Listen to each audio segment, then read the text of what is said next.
Mother of darkness, mother of light, earth beneath us, soul in flight, songs of love and love of life, guide us to our heart. Mother of darkness, mother of light, earth beneath us, soul in flight, songs of love and love of life, guide us to our heart. Mother of darkness, mother of light, earth beneath us, soul in flight. Welcome to Sophia's Grand Awakening, Series 2 of the Sophia Workshop. Tonight, my beloveds, this is a threshold. This is a night or day of revelation. Tonight, today, wherever it is you are, we're just going to have a conversation. And I want to begin by saying this very plainly. This is not a soft episode. This will not be a polished episode. This will not be one of those little spiritual conversations that stays safely on the surface of things and then turns around and calls that healing. No, not tonight. Tonight, this is a descent. This is a reckoning. And this is a remembering. If you are here, it may be because something in you already knows that you cannot keep pretending. You cannot keep performing a smaller version of yourself anymore. You can't keep making peace with the false, the thin, the inherited, the approval, the domesticated version of your own soul. So tonight, we speak of Sophia. We speak of the serpent. We speak of the mirror, the body, of the dark shadow, and of the blue light.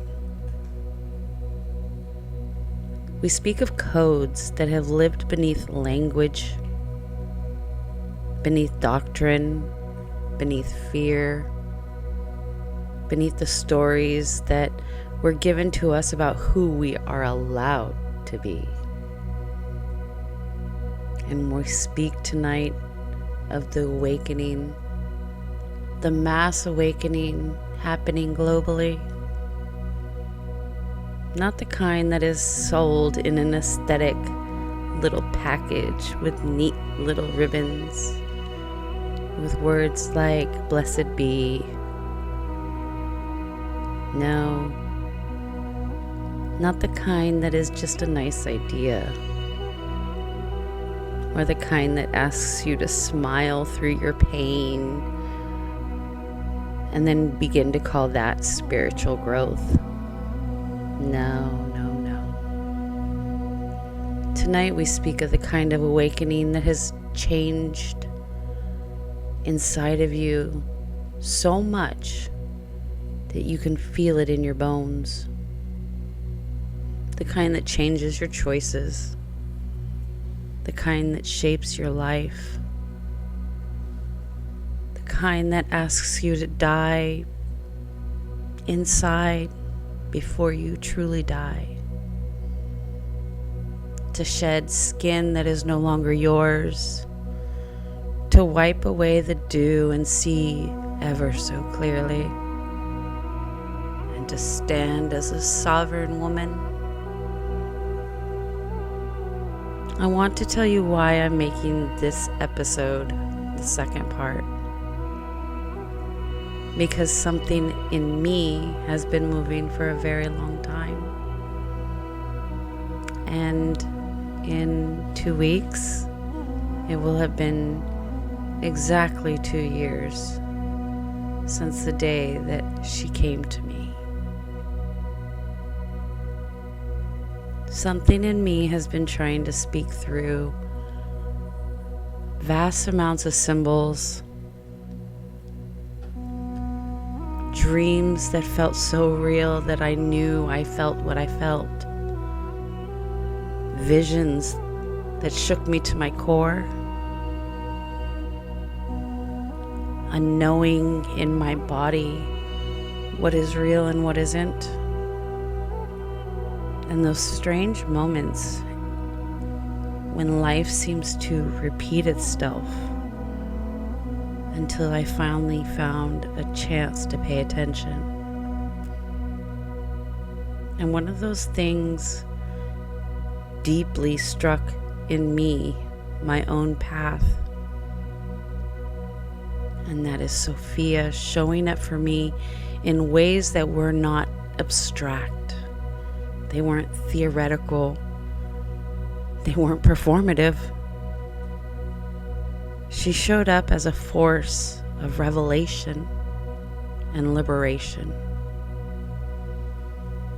She has shown up in the mirror as a face that is not exactly mine, floating gently, her dress moving like it was carrying a cosmic wind underneath it. And that's how she came to me in a dream. A beautiful light being, a feminine divine. She showed up for me as the blue light, the blue flame. She has shown up as a guide in my life, and she has shown up as a presence that I knew exactly where I was going before I even did. She has also shown up through the serpent, through the spine, through the awe-inspiring Medusa, through the underworld work that didn't flatter me, but liberated me. My goddess Hecate, who found me and helped me follow this path. So this episode is not just about Sophia as an idea or a archetype that the spiritual community will say is a characteristic.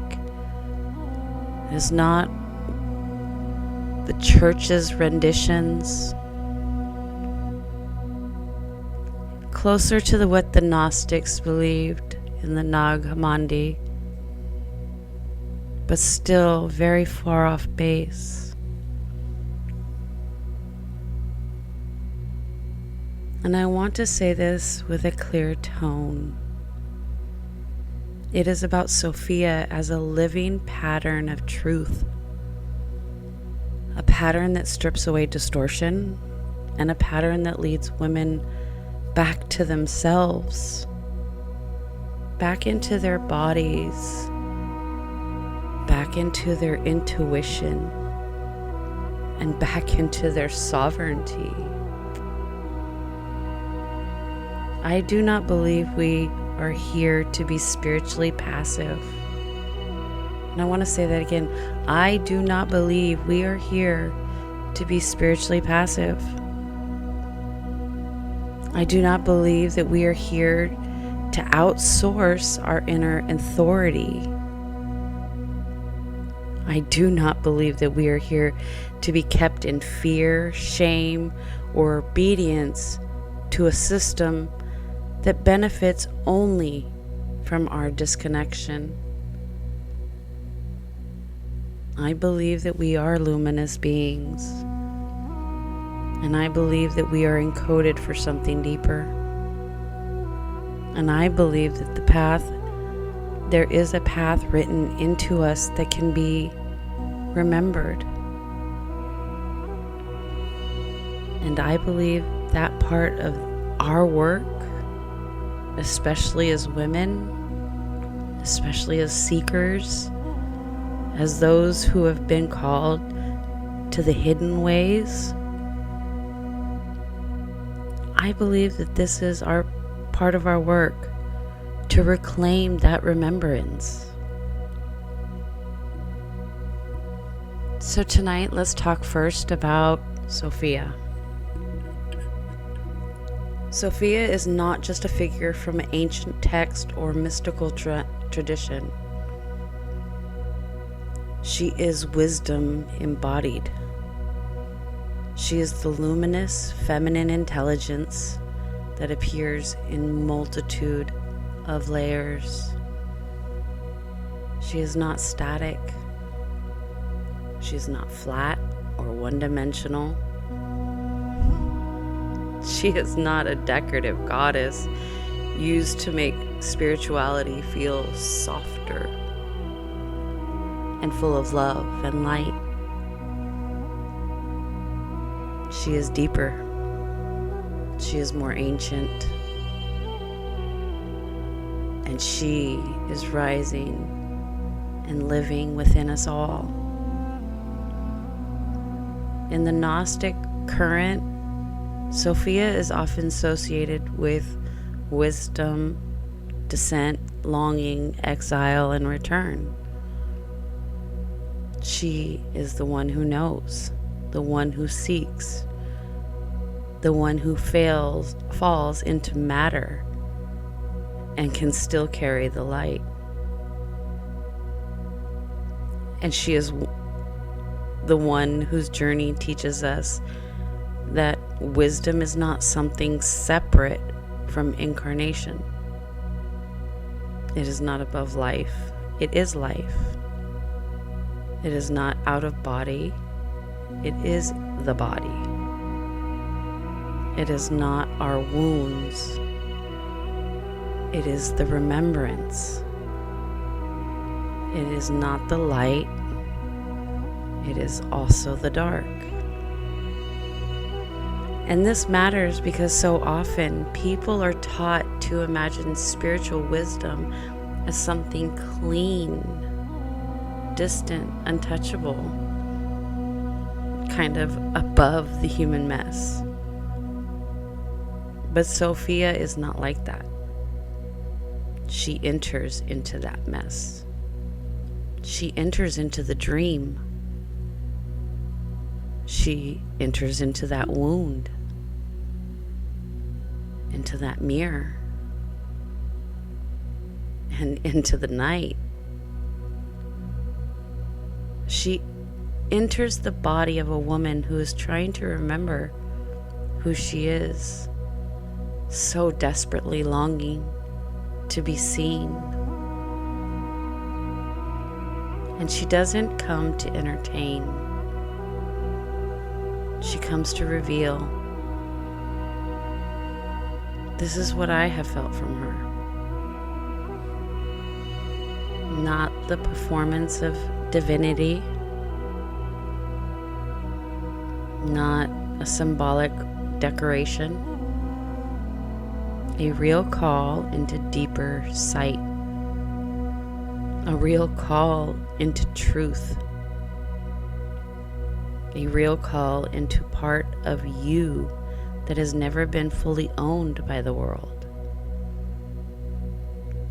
And in that sense, Sophia is a teacher of reclamation, not of perfection, not of purity in the shallow sense, but reclamation. Reclamation of what was been buried by the church and generations of Christianity. She's the reclamation of what was lost, what's been stolen from us, what's been hidden from us out of shame, what's been locked away by fear, and of what was renamed by the system that wanted people disconnected from their own knowing.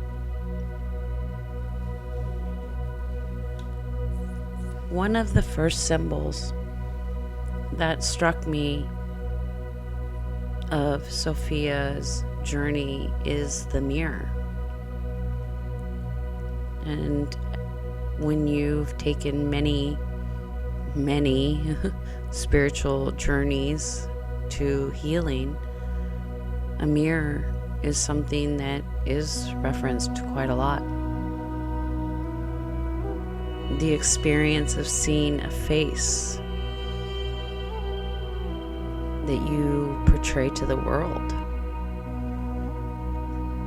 And that is one of the first symbols that really struck me, is how much a mirror is used.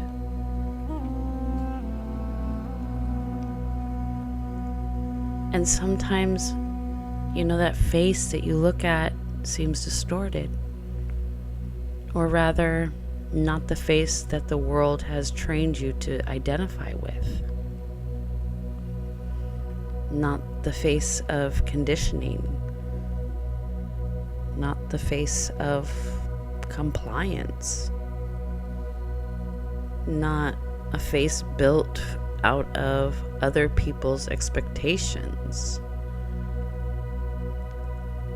But that mirror, the symbol of the mirror, allows you to see a face in your mind.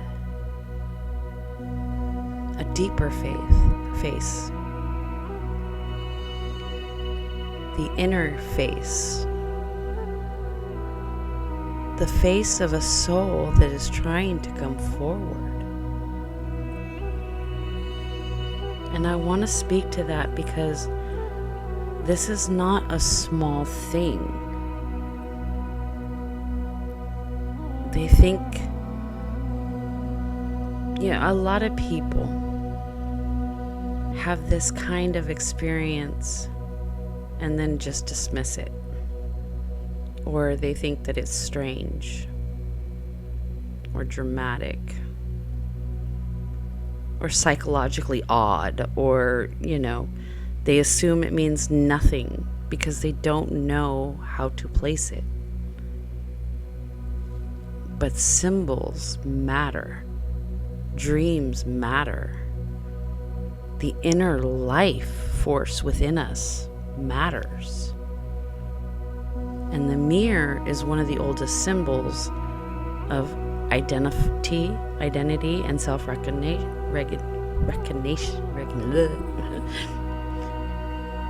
Recognition. Goodness. When the mirror becomes strange, it often means identity as self is shifting. That older image that we fabricate no longer fits. The old self no longer can hold that truth. And something else wants to emerge. Something truer. Something less managed. Something that cannot be explained by the external world alone. Psychologically, this can be understood as the self beginning to separate from the persona, the made identity, the mask, the socially arranged identity, the spiritually inherited identity, this identity that was built only to survive. In spirituality, it can feel like the soul is asking to be seen on its own terms, not as the world named it, not as fear named it, but as it actually is. This is a very deep threshold, because once you see that your face is not only the face others have assigned you, you can't ever go back to seeing it the same way. You begin to realize that that mirror is just a glass. And then you also can feel that that glass is now a doorway. So let us now bring in another symbol, the serpent. Because this is where things got even more real for me. The serpent has been, as long as I have heard, demonized for a long time by many religious frameworks, especially those shaped by fear of knowledge, fear of embodiment, fear of feminine power, basically Christianity, fear of direct contact with things that are mysterious. But the serpent is older than those fears. The serpent is earth intelligence. The serpent is renewal. The serpent is shedding. The serpent is life force. It is the movement of the wisdom through the body as it slithers around. It is the spine. It is the coiled knowledge that begins to rise. The serpent is not evil. The serpent is not something of fear simply because it's powerful. And for me, in a Medusa meditation, that became unmistakable. In a deep Medusa meditation, I transformed into the Medusa, and those snakes looked back at me. This is not a small image. This is not decorative spiritual experience.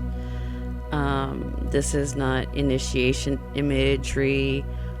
The snake looked back at me and guided me to my darkest, deepest wounds and shadows. They didn't flatter me. They didn't pretend I was already whole. They didn't guide me into a place that places that needed to be seen. They guided me to the places that I was hiding, to the places that needed to be really worked on, to the places that had been wounded and hidden, and the places that I had hidden from myself. And that is the thing about true serpent wisdom. It does not only comfort, it reveals. It is not there to make you feel better in a shallow, small way. It's there to make you feel more alive, more aware, more integrated, more capable of seeing your own revealed truths. This is why the serpent symbol is so important in spiritual work and is taken seriously, because the serpent is tied to our own body's intelligence, the spine, the nervous system, the life force, that old knowledge that's stirring in your bones. What many traditions called Kundalini is part of that same current. It is the rising of the energy through the body. the awakening of consciousness through embodiment. And I want to be careful and grounded here too. We do not need to turn every spiritual experience into a spectacle. We do not need to honor the fact that human beings are messy. But we do need to honor the fact that human beings have long experienced the body as the place where transformation happens. Not outside the body, in the body, through the body. Because the body remembers. The body knows. The body carried the history of what was loved, what was harmed, what was suppressed, and what was survived. So when the serpent appears to you, I don't want you to shy away. I did not hear only mystery. I hear pay attention. When the serpent appears, I hear time to descend. I hear shed what is false and fake. I hear let's be honest and truthful. Tell our story. And when the serpent appears, I hear your healing is in a place where you have been avoiding. Your real healing is in the places you've avoided.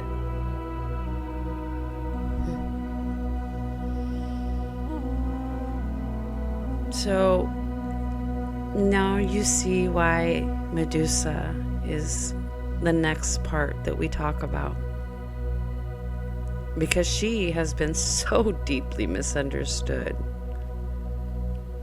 So many women have been taught to fear parts of themselves that are intense, protective, fierce, untamed, or visually overwhelming for others. Medusa carries that charge. She is often treated as a monster. But what if she is also a guardian of truth? What if her gaze is not about destruction, but about stopping distortion dead in its tracks? What if the story around Medusa has been shaped by fear of feminine power, fear of boundaries, fear of women who can no longer be controlled? In the meditation that I experienced, I was not becoming Medusa in the way that rejected her pain. It was not about taking on a costume of power. It was about releasing hurt to her. It was about offering something to that wound. And that something is what shifted in me. Those snakes became guides. The image became alive. And I found myself being her, not as a fantasy, as a truth. My beautiful snakes showed me my path to healing. And that is where this work became really real for me. Because when I shifted that image, my life shifted. It started my real quest to heal my wounds and truly become my higher self. Not my prettier self, not my most agreeable self, my higher self, the one that holds my truth, the one that can bear my shadow,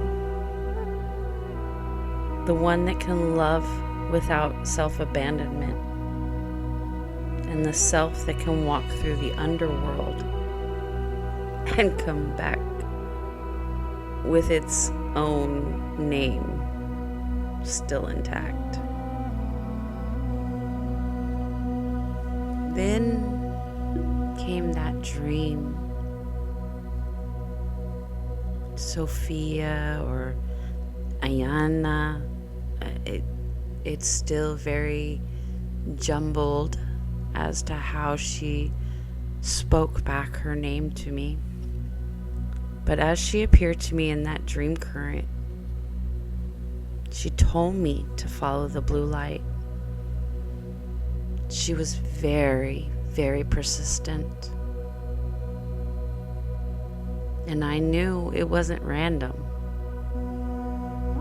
I knew it was not just a dream in that ordinary sense. It was real in the way dreams can be real when they are carrying guidance. She was beautiful, a light woman, luminous. She moved in a way that was almost floaty, and her dress was lifted by like cosmic wind, gentle and vast.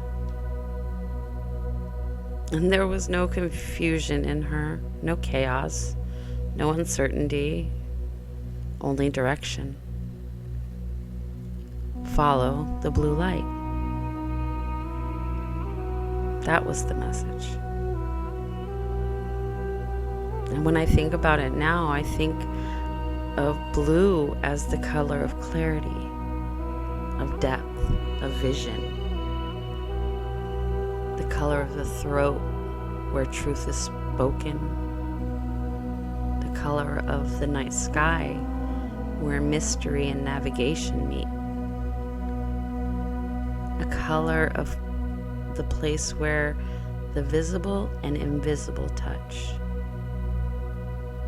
Because blue is not loud, it's not flashy, it's steady, it's deep, it's calm, and it's knowing. And that is how Sophia felt. Not theatrical, not performative, just deeply real. A presence that did not need to prove itself. A presence that assumed I already knew who she was. And her love was one of the most powerful energies I've ever felt. Not sentimental love. Not the kind that asks you to ignore reality. A forceful, clear, radiant, unbiased love. The kind that changes you by making you see. The kind that does not leave you where you are. The kind that calls you forward.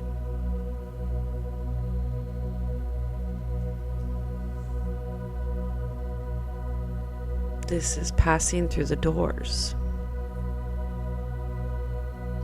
Another symbol I want to speak about is the way I passed through different sections, or let's just say sections, when I died. The effortlessness of passing through them. Like doorways that only required specific energy to pass through. And that experience has stayed with me because I feel it like consciousness was being organized by each of those thresholds. Not all pathways were open to all states. Not all doors respond to the same energy. There was something more aligned. Something about readiness. Something about the quality of being. And I think this matters for spiritual life more than we realize. Because so many people want transformation, but they do not want the threshold. They want the destination without the initiation. They want the blessing without the stripping away. They want the new self without the death of the old one. But each of those thresholds and doorways require something.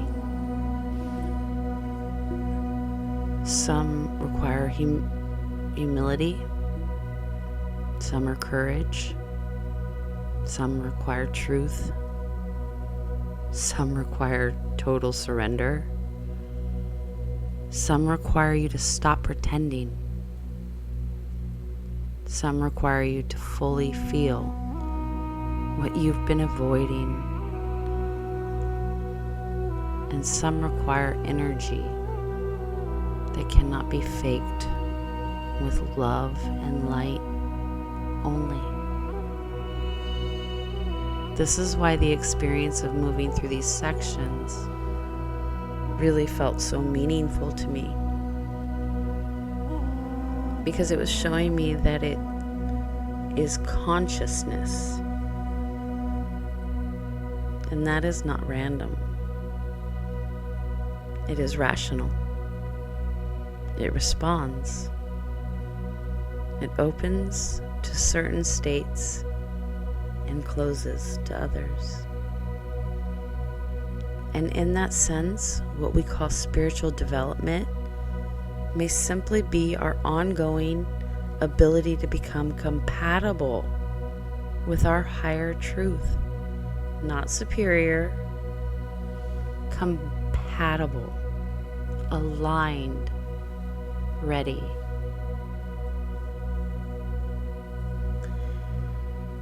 And there's another symbol that has been popping up. And I want to bring that up into this conversation. And those that know me have known it is a constant, a consistent, every day almost. And that is the quote angel number unquote that I receive. A lot of people get the 333, 444, 111, etc. But those of us who have been called to walk with Sophia have special designation numbers. And I want to bring the number that has followed me for years now into this conversation. And that is my trusty rusty 747. Not 13, not 333, 111. And you all who know me very well. It's 747. It shows up everywhere. License plates, on receipts, on a meat package, a package of meat, in the most mundane places where I do not ask for it. And yet it has stayed consistent for years. And I realize that matters. At least to me it matters. Now I want to be grounded here too. There is a spiritual way to understand repeating numbers. There is also a psychological way to understand them. The mind is a pattern recognizing organ. So once something has meaning, it can become more visible. That is the gist of the psychological aspect. But that does not make it less meaningful. It makes it more alive in your attention. And 747 has felt like a marker in my path. A personal code, a sign of continuation, a reminder that I am still on the road that I am meant to walk. It is not the meaning itself, it is a signal, a pulse, a thread. And I do think many of us have these kinds of repeating signs. Not because we are delusional, but because life speaks in repetition when it wants our attention. 747 has been one of those repetitions for me. And in my own work, I do not dismiss it. I listen. I pay attention. I ask what it is being pointed towards. I ask what needs to be seen. What did I just go through? What did I just do? And I ask what part of me keeps being called back to this same threshold so that I can maybe finally fully enter it. It asks me what needs to be still seen. So you have to really trust those. And I want to say something more difficult, because I do believe that there has been long historical patterns of suppression around women's spiritual knowledge, around embodied wisdom, around serpent symbolism, around goddess traditions, around direct knowledge and knowing. This is not a small issue. It is part of a larger pattern of control, of fear, of spiritual hierarchy, of a system that benefits when people do not trust their own inner life. And I'm not interested in flattering history into a single simplistic story. But I am also not interested in pretending that the suppression didn't happen and is still continuing to happen. Many traditions were distorted, rewritten, demonized, and buried, drowned. Many feminine symbols were twisted into warnings or sexual deviance. Many of those forms of inner authority were replaced with obedience to external power or self-gratifications. And the serpent, the feminine, the body, the dream, the intuitive mind, the knowing woman, all of these have often been treated as dangerous because at the end of the day, they cannot fully control it. So when I say that this is about Sophia, I mean it in a living way. Sophia is not a mystic figure. Sophia is also a current of remembrance that is returning to us what has been hidden and buried and oppressed and suppressed. So she doesn't come to just simply comfort us. She comes to expose. She reveals the structures that tried to keep us from our own feminine, divine essence.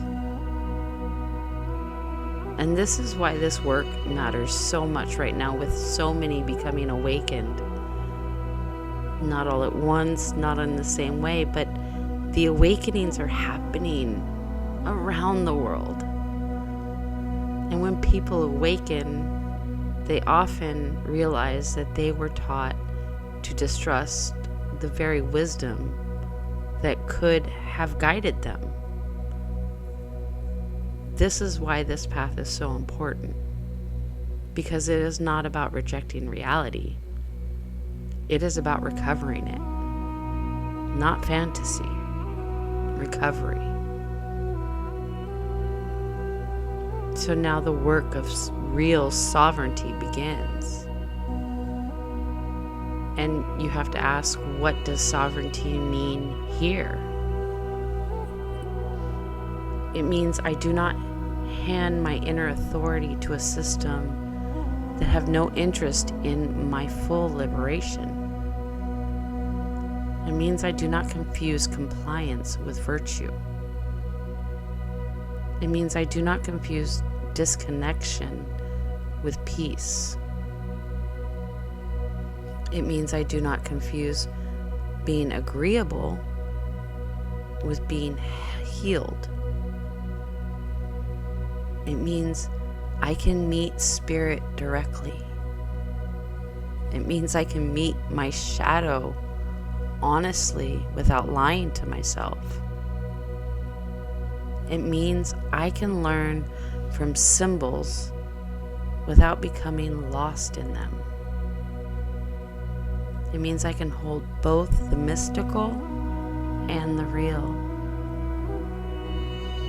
It means I can respect the body, the nervous system, the psyche, and that's unseen all at the same time. It means I can say yes to what is true, even when it's uncomfortable. And I think that's one of the deepest teachings that Sophia has been bringing forth. She doesn't want us spiritually dependent. She wants us awake. She wants us to be able to discern. She wants us to be able to see the distortion and see through it. She wants us rooted enough to carry what we know. That is our sovereignty. Not domination, not superiority. Our sovereignty. This is why the path of healing matters so much. Because healing is not about feeling better by any means. Healing is about becoming capable of truth without collapse. It is about becoming capable of truth without collapse. We all have our own truths. And now she shows us how to hold that. All that weight without collapse. It is about making peace with the body enough that you can begin to listen to it. It is about confronting the shame you hold without being destroyed by it. That's a lot. It's about confronting shame without being destroyed by it. It is about allowing grief to move through you. It is about understanding that wounds are not our identity, even when they have shaped our identity. It is about becoming someone who can be trusted by her own soul, not everyone around her. And the Medusa experience did that for me. It showed me that healing is not always gentle in the way people expect, or that you see in Instagram, TikTok, or Facebook. Sometimes healing is fierce, and sometimes healing has sharp ass teeth. And sometimes healing looks back at you and says, no fucking more. No more self-betrayal. No more hiding. No more false loyalties to people. No more shrinking yourself down to fit. No more confusion. No more standing in front of the mirror and accepting an image that is too small for what you actually are. The snakes looked back at me, and when they did, they didn't harm me. They didn't turn me to stone. They told me my truth. And truth, when it is ready, is one of the most merciful things in the world.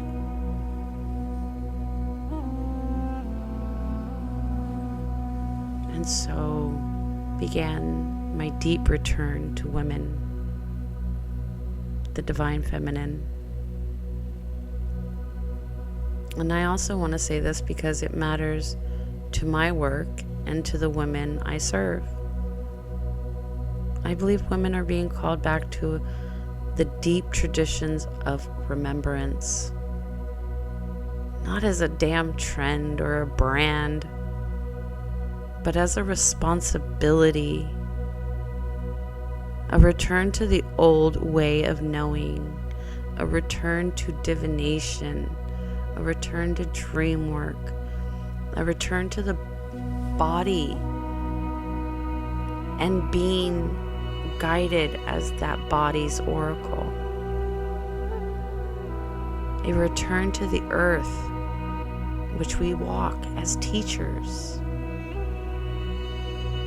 The return to our moon circles to be witnessed. A return to the sacred feminine power as something practical, embodied, and real. Not abstract empowerment, real power. The kind that can hold grief and wisdom at the same time in the same hand.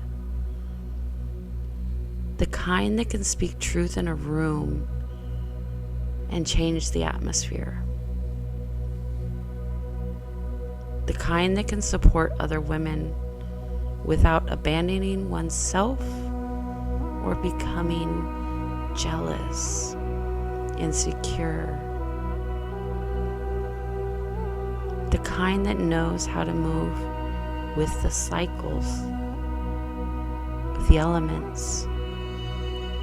The kind that knows how to read what is being hidden from us. The kind that knows when to speak, when to wait, when to cut, when to bless, and when to leave. This is the kind of work Sophia seems to be asking of us. Not to become religious in that narrow sense, not to become spiritually superior, but to remember how to live in alignment with the truth of our own internal being. So, if I were to name the deepest teaching of this episode tonight, I think it would be this. Sophia does not appear to hide you. She appears to reveal you. The serpent doesn't come only to frighten you. The serpent comes to teach you. The mirror does not exist only to reflect our outer face. It can reveal the face beneath the false one.